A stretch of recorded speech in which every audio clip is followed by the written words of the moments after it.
Саламатсыздарбы? Биз бүгүн америкалык эксперт жоготулган агартуу Борбор Азиянын алтын доору араб басып алууларынан Тамерланга чейин китебинин автору Фредерик Старр менен бүгүн маектешебиз. Доктор Фредерик Старр америкалык тарыхчы.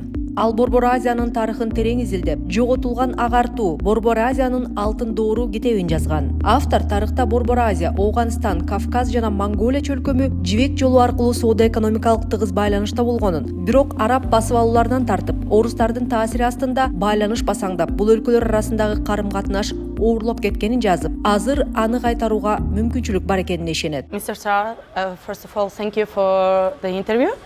And I think first I will Сиз өз китебиңизде Борбор Азиянын өнүккөн убагында анын себеби катары илим билимди көрсөтүп келгенсиз. Ал эми азыркы күндө ала турган болсок, региондогу илим билимдин абалы кандай жана азыркы күндө Борбор Азиянын өнүгүүсүнө кандай таасир тийгизе алат деп ойлойсуз?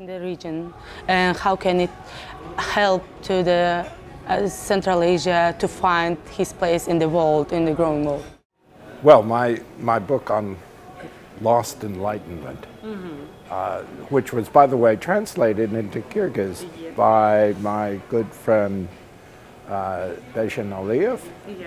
He's a real talent, and by the way, he has written a very... Баса жоготулган агартуу китебимди кыргызчага жакын досум Алмаз Бейшеналиев которгон. Ал чынында таланттуу адам. Ал 1916-жылдагы окуялар тууралуу да абдан маанилүү китеп жазган. Жакында кыргыз тилинде чыгат деп ишенем. Менин китебимде болсо Борбор Азиянын алтын доор жөнүндө сөз болот. Бул өзүнчө шаар же өлкө эмес, бүтүндөй аймак ушундай ийгиликке жетип, дүйнөлүк масштабта укмуштуудай доор болгон. Ал мезгилде Борбор Азия дүйнөлүк лидер болуп турган. Central Asia was the world leader for this period. And the question you're asking, and it's the right question, what can you do now to recreate that leadership role? I think the first thing and the last thing is education. Education is Жана сиз берген бул жөндүү суроо. Ошол лидерлик ролду кайра жаратуу үчүн азыр эмне кылса болот? Эң биринчиси жана эң негизгиси билим деп ойлойм. Билим бул ачкыч. Бирок андан ары бул Кыргызстанда, Өзбекстанда же Тажикстанда гана боло турган нерсе эмес. Бул жалпы региондун деңгээлинде болушу керек. 2 жыл мурун Чолпон Атада кыргыз президенти жыйын өткөргөн. Бул абдан маанилүү жолугушуу болду. Анда 23 багыт аныкталып, анда бардык өлкөлөрдүн президенттери биргелешип иштөөгө, аракеттерди координациялоого жана кызматташууга макулдашкан. Ал эми бул ийгиликтин ачкычы, регион катары өнүгүүгө негизги пункт аймак катары кызматташуу. Муну жалгыз Кыргызстан жасай албайт, муну жалгыз Түркмөнстан же Өзбекстан жасай албайт. Бул командалык ишти жана координацияны талап кылат. Чын айтсам, бул башталышы гана. Бирок менин оюмча, бул келечек. Эгерде Борбор Азия күчтөрдү бириктирип, чогуу аракет кылса, дагы бир алтын доор келет. Teamwork and coordination. And that, frankly, is only beginning. Only beginning. But I think it is the future. And if Central Asia does that, link arms, work together, there'll be another golden age. About like a coordination, all the analysts and like a political observers who is researching. Борбор Азияны изилдеген аналитиктер, саясий байкоочулар бул регионда Европа биримдиги сыяктуу уюм түзүүсү керек деп эсептейт. But you know that Or ASEAN or the Nordic Council, there are many models. yeah, there's a many models, but Central Asia is the Бирок Борбор Азия дүйнөдөгү өзүнүн аймактык институту жок жалгыз аймак. region-wide institutions. Only one. we know that countries of European Union, most of them are democratic, but Бирок демократиянын жоктугу, экономикалык көрсөткүчтөр ар кандай болуп турганда, мындай биримдик куруу канчалык мүмкүн? and how can they create a balanced union between the countries? Because How can you do it? yeah, how can we do it? First, it's entirely possible. And the key is exactly Биринчиден аймактык биримдик куруу толук мүмкүн. Ал эми мунун ачкычы Чолпон Атада болгон окуя десек болот. президенттер жолугушуусу керек. Бирок андан кийин тышкы иштер министрлери, саламаттык сактоо министрлери, билим берүү министрлери жолугушу зарыл. Бирок өкмөттүк жолугушуулардан сырткары аймактык жаңылыктар жана маалыматтардын платформасы керек. Бул жерде жакшы нерсе бар. Бишкекте италиялык жаран тарабынан чыгарылган эски гезит Times of Central Asia эсиңиздеби? Ошол нерсе кайра түзүлдү. Эми интернетке кирсең, Times of Central Asia гезитин көрүп 5 тилде окуй аласың. Бул жаңы жана абдан маанилүү көрүнүш. Акыры бизде аймактык жаңылыктарды чогуу чагылдырган медиа бар. Демек, ийгиликтин жолу сүйлөшүү эмес, иш кылуу. Спорт ишмерлери жолугуп, мугалимдер жолугуп, колледждер, университеттер, мектеп мугалимдери жолугуп турушу керек. Бул процесс башталгандан кийин ал уюмдун суроолоруна өз алдынча жооп табат. Бул абдан тез болот. So, the way to do it is to do it. Not to talk about it, do it. Get the sports people should meet, the educators should meet, the colleges, the universities, the school teachers should meet. Once this begins, this process begins, it will find its answers on how to organize it. It'll happen very quickly. But the key is meeting, contact. And to create institutions. Негизги нерсе жолугушуулар, байланыштар жана институттарды куруу. Эми биз чынчыл болушубуз керек. Эмне үчүн бул нерсе буга чейин ишке ашкан жок? Эмне үчүн Борбор Азия дүйнөдөгү өзүнүн аймактык институттары жок жалгыз аймак бойдон калууда? Бул Москванын кысымы десек болот. Кызыктуу нерсе, бул аймакта 1990-жылдары сиздерде Борбор Азия экономикалык биримдиги болгон. Бул биримдик иштеп турганда Бишкекке келгеним эсимде. Ал биримдикте коопсуздук маселелери да камтылган болчу. Ошентип келгенде Бишкекте өзбек аскерлерин көргөнүм эсимде. Мен алардан бул жерде эмне кылып жүрүшкөнүн сурадым. Бул Кыргыз Республикасы да мага кызыктуу болуп, мен аларга жакындап, бул жерде эмне кылып жүрөсүңөр деп сурадым. Ошондо алар Борбор Азия биримдигинин алкагында деп жооп беришти. Бул абдан ийгиликтүү долбоор болчу. Эл муну унутуп калды. Керек болсо бул тууралуу эч нерсе жазылган эмес. Ал жок болуп кеткендей болду. Бул Москванын кысымы. 1990-жылдары сиздердин Борбор Азия биримдигине эмне болду? Путин мырза байкоочу болууну суранды. Орусия Борбор Азия эмес да. Анда эмне үчүн Бразилияны байкоочу кылбайт? Бирок президенттер Акаев, Назарбаев, Каримов жана башкалар баш тарта албастыгын айтышып, ал эми Америка, Европа, Япония бул региондун ички жеке иши деп ага байкоочу болууга уруксат беришти. 2 жылдан кийин Орусия азыр мүчө болууну каалап жатканын айтты. Алар кайрадан эле жок деп айта алышкан жок. Mr. Putin asked to be an observer. It's not, Russia isn't Central Asia.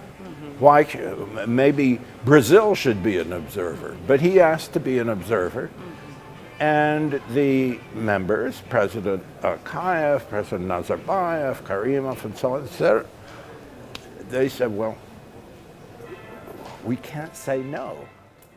Андан 2 жылдан кийин аны жаап Орусия көзөмөлдөгөн Евразиялык экономикалык биримдикти түздү. Башкача айтканда сиздерде институт болгон. Бул ийгиликтүү болуп, бирок түндүктөгү чоң кошунаң тарабынан талкаланган. Бирок азыр андай болбойт, заман өзгөрдү. Россиянын өз көйгөйлөрү бар. Эгер биримдик түзүүгө дагы бир жолу аракет болсо, анда ал жоюлбайт. Ошентип азыркы учур бул аракетке өтүүгө туура келген убак болуп саналат. It's a different time. Russia has its own problems, which will not disappear. So this is the moment to act.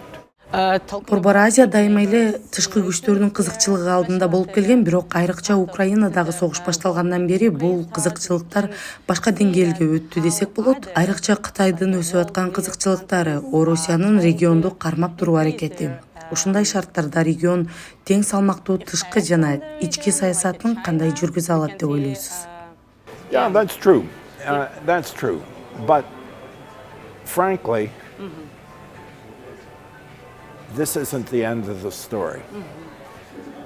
On the contrary, the meeting at Cholpan Ata and other meetings at the presidential level show that it is quite possible to link arms.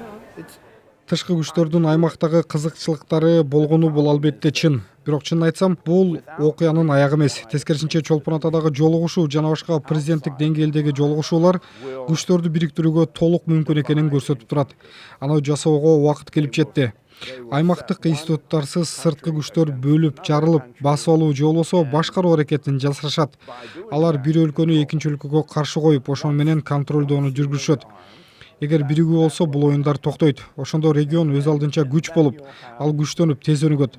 Караңызчы, эгерде сиз инвестор же турист болсоңуз, анда Кыргыз Республикасына гана саякаттагыңыз келеби? Же тоого барып, андан Тажикстанга же башка жака баргыңыз келеби? Азырынча аймактык туристтик виза да жок. Эгер сиз инвестор болсоңуз, жана бул жерде Бишкекте бир нерсе кылгыңыз келсе, бул эң сонун. Бирок Бишкекте, Ашхабадта, Астанада жана башкача айтканда күчтөрдү бириктирүү менен сиз инвестиция катарында, туристтик багат катарында ар бир өлкөгө караганда алда канча жагымдуу болосуз. Бул өнүгүүгө алып келет. Ал эми өнүгүү баардык тармактарда, анын ичинде билим берүү, маданият жана башка ошол сыяктуу жакшы өзгөрүүлөргө алып келет.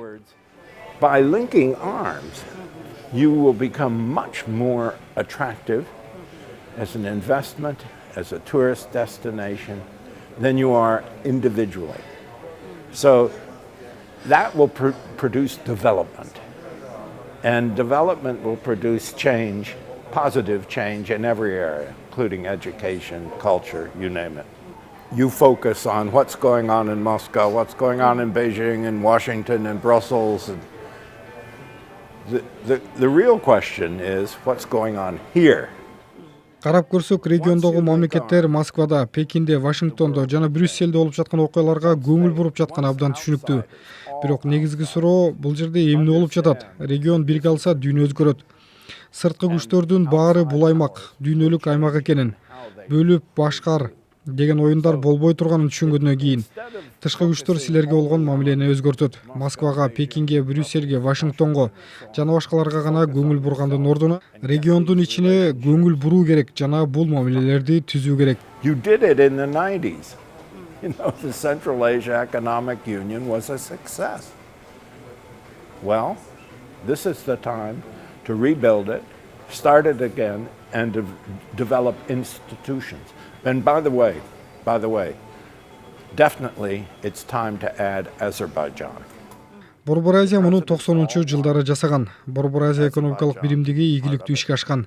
Эми аны кайра курууга, кайра баштоого жана институттарды өнүктүрүүгө мезгил келди. Айтмакчы, Азербайжанды да кошууга убакыт жетти. Президенттердин баары Азербайжандын бул биримдикке кирүүсүн каалайт, бул уюмду бекемдейт.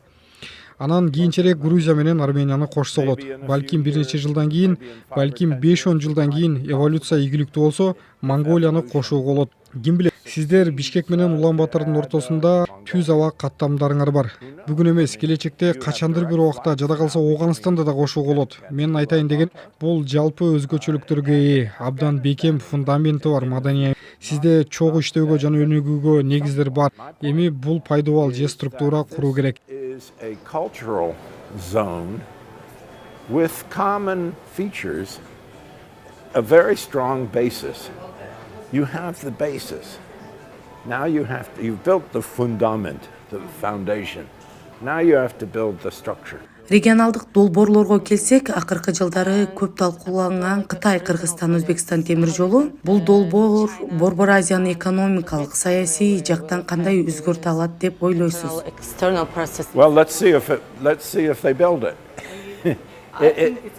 I think it's going to happen now, and I think Кыргызстан, Өзбекстан темир жолу жөнүндө айтсам, анын регионго тийгизген таасири позитивдүү болот деп ойлойм. Анткени чыгыш менен батыштын ортосундагы байланыштар ансыз да бат өнүгүүдө жана мындан ары да өнүгө берет деп толук ишеним менен айта алам. Бирок андан сырткары дагы бир маанилүү нерсе, бул баардык өлкөлөр толугу менен деңизге чыгуусу жок болгон. Мындайча айтканда, landlocked болгон өлкөлөр. Советтер Союзу жана Орус империясы убагында баардык деңизге алып баруучу жолдор түндүк аркылуу болчу. Бирок Союз кулагандан кийин регион эшигин батыш жана чыгышка ачалды. Бирок негизгиси деп эсептелген эшик дагы деле болсо жабык калууда. Бул түштүк болгон эшик. Индия дүйнөдөгү эң бат өнүгүп келаткан экономика, бирок региондун ал өлкө менен байланышы жок. Бирок мен келе жаткан 5 жыл ичинде Түштүк деңизине, ошону менен кош эле жалпы Түштүк чыгыш Азия өлкөлөрүнө жол ачылат деп ишенем. Эгер бул жолдор ачылса, Борбор Азия регионуна, анын ичинде Кыргызстанга өнүгүүгө таптакыр башкача күчтүү драйвер боло алат деп айтса болот. To the southern seas, to India and all Southeast Asia. That will be an enormous boost to all Central Asia, including the Kyrgyz Republic.